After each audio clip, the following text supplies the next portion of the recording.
Gusto nyo rin bang makiuso sa trend yung AI-generated gamit ang inyong picture kagaya ng nakikita nyo sa screen? Kung gusto nyong malaman, sundan nyo lang po ang video.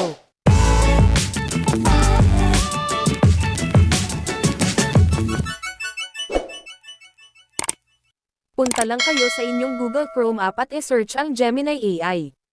Pagka-search nyo ay may lalabas na link itong Google Gemini, tap lang natin. Dito guys, pindutin ang plus sign. At punta ka sa upload files para i-upload ang inyong pictures. Pindutin ang photos and videos. Pindutin ang 3 lines sa upper left side. At punta kayo sa inyong albums. Hanapin nyo dito yung picture nyo na i-generate ng AI. Antayin nyo lang pong mag-upload ito. At kapag ka na-upload na, i-paste nyo dito ang description na nasa comment section.